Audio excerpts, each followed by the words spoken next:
Bonjour. Après une longue interruption, nous sommes tous heureux de vous présenter le nouveau West News. Si tout se passe bien, vous aurez droit à 7 éditions au cours de la saison 96-97, chiffre qui correspond, comme par hasard, au nombre de journées de formation continue. Ce qui me permet de vous annoncer, au cas où vous ne l'auriez pas remarqué, que le magazine vidéo du CERENA sera désormais diffusé en début de séance de formation continue, justement, et en profitant donc de l'excellent cadre qu'est l'amphithéâtre. Bref, ce n'est pas parce qu'on a plus de temps qu'il faut nécessairement en perdre. Je vous invite donc tout d'abord à regarder quelques images d'événements récents.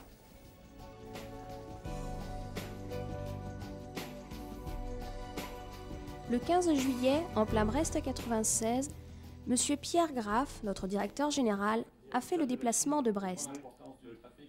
Occupé toute la matinée à la DAC, il a néanmoins pu passer quelques heures au CERENA, entouré en particulier du directeur de la navigation aérienne et du chef du SCTA.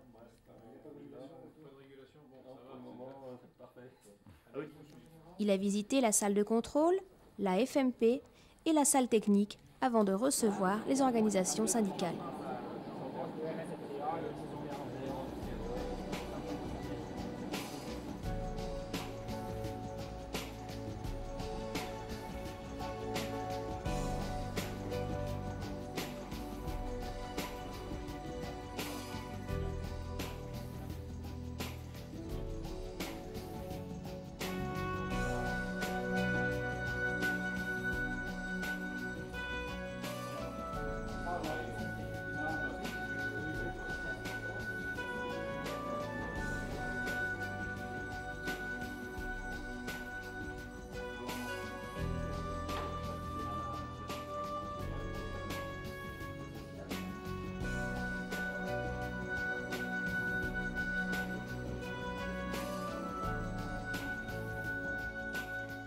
Vous le présentez. Pour M. Jorot, vous avez 57 ans, vous êtes donc...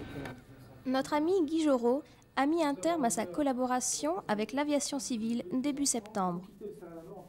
Le chef de centre a rappelé le parcours professionnel de notre collègue au cours de la traditionnelle cérémonie d'adieu. Voilà, c'est la fresque du bâtiment formation. Ça devient un peu l'image de marque du CERENA Ouest. Nous l'avons fait.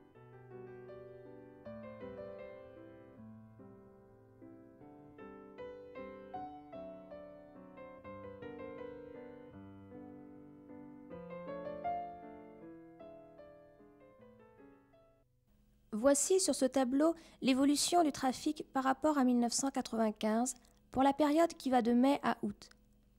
Vous noterez que si le trafic total a légèrement augmenté, plus 0,23%, les survols UIR ont diminué de plus de 3%. La diminution des vols planifiés en FIR n'est-elle que de 1,18%. On note par contre la bonne croissance des vols transatlantiques avec plus 4,23% et la poussée FIR plus évolutif de près de 11%. Ces évolutions se retrouvent dans les pointes absolues, puisque 13 journées du trafic FIR se retrouvent au top 20, ainsi que 14 journées NAT. Côté sécurité, l'été 96 a été marqué par un airprox dans lequel la responsabilité du centre ne semble d'ailleurs pas engagée, et par 33 cas de normes réduites nationales, dont 16 ont été classés comme anomalies et 1 classé réel. La commission locale de sécurité s'est réunie le 1er octobre. Elle a examiné les cas suivants.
aux mesures de régulation des flux de trafic, le tableau que vous voyez les résume.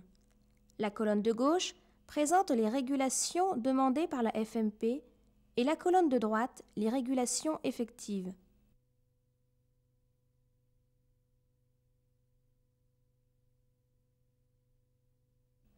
Vous voyez maintenant la comparaison entre les régulations de 96 et celles de 95.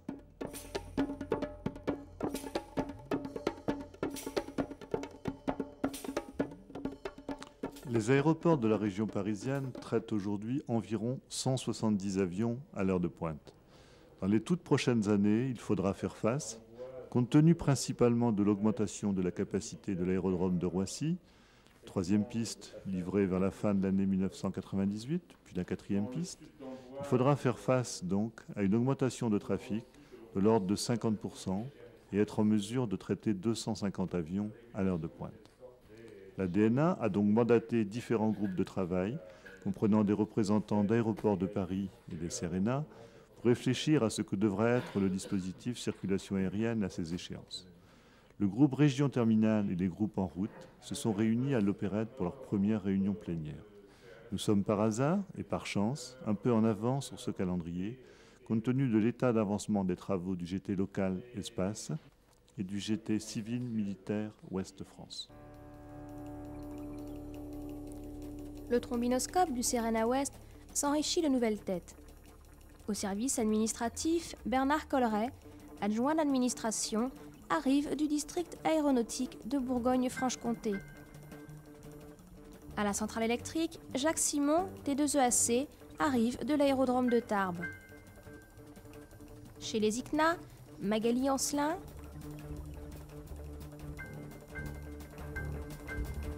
Isabelle Delissu,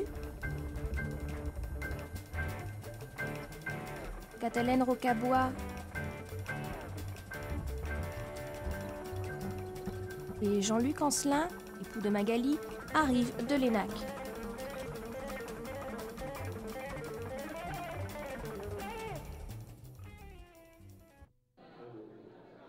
Pour ses 20 ans, la PACIB a fait au cours du week-end des 20, 21 et 22 septembre la démonstration de son excellente santé. Santé physique tout d'abord, puisque dès le vendredi après-midi, diverses activités sportives étaient proposées.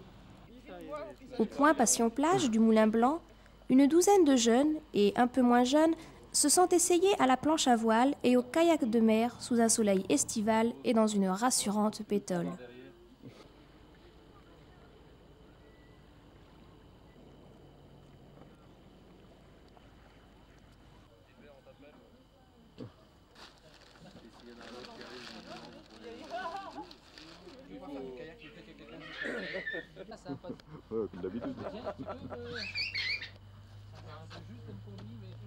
Non, c'est ça.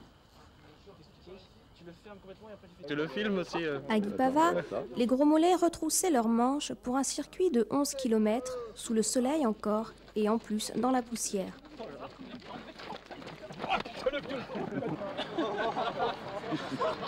Ouais.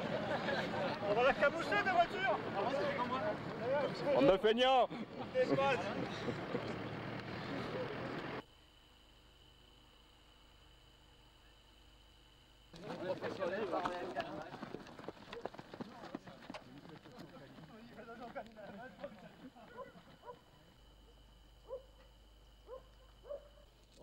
Ils sont partis vers 5. Ah oui, là on les a filmés au virage quand on quitte. C'est cool.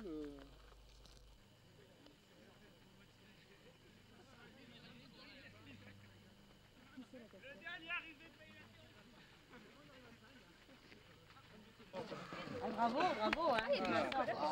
Ouais, sympa. Une petite pause, orange, chocolat, mûr, un verre dedans, un verre dehors, et c'est reparti, en ordre un peu plus dispersé, direction l'aéroport.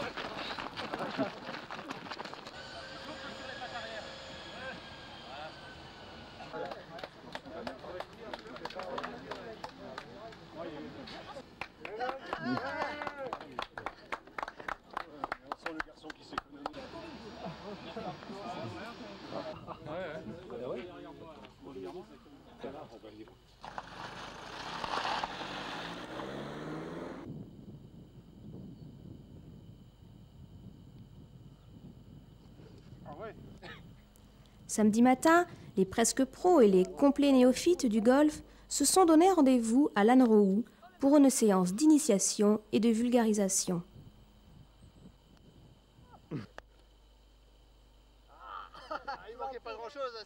Pas facile d'attraper la balle, sauf évidemment si on se donne les moyens de ne pas la rater.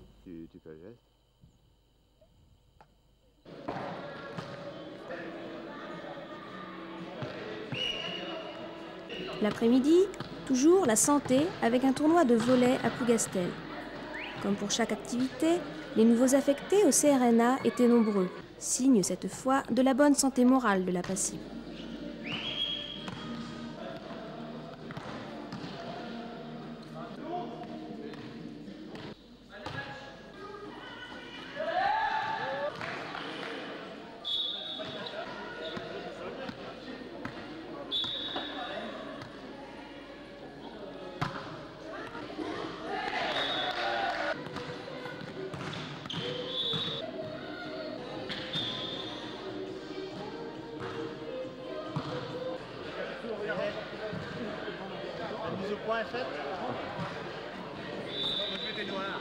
À 17h, un choc des titans entre contrôleurs et électroniciens, et là, il était décidé une fois pour toutes que personne ne se laisserait faire.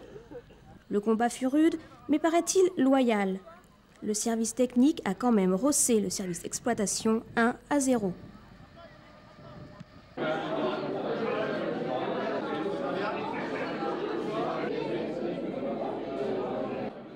L'anniversaire s'est terminé au château de Brézal.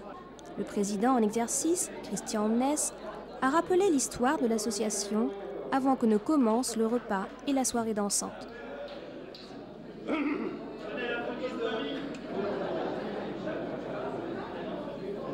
Voilà, donc je suis le 10e président et je cherche un 11e pour l'année prochaine, enfin dans un an. Avec tous les jeunes qui sont arrivés, là, je pense qu'il y aura sûrement beaucoup de volontaires. Ils ont bien fait de venir.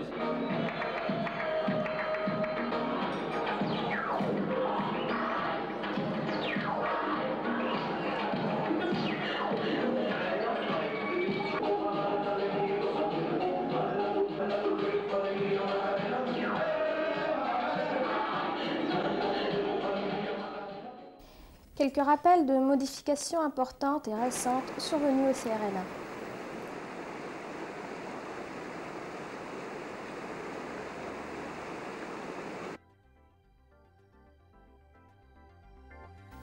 Depuis juin, nous recevons l'image radar du Mont Gabriel en Irlande, ce qui améliore la détection en haut à gauche.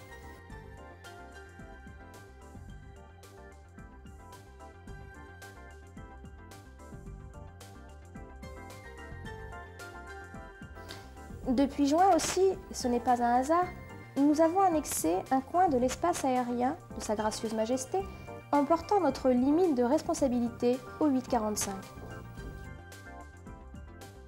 Les limites entre Londres, Shannon et Brest ont été modifiées pour améliorer la gestion du trafic. Le secteur OS a été coupé en 2 tranches superposées et la poursuite radar s'est améliorée avec l'entrée en service tant attendue de cette chère Elisa. Bon, c'est fini pour aujourd'hui, mais si vous n'arrêtez pas le magnétoscope trop vite, j'aurai peut-être le temps de vous annoncer que le prochain West News sortira le 4 novembre. D'ici là, au revoir, à bientôt, bonne journée.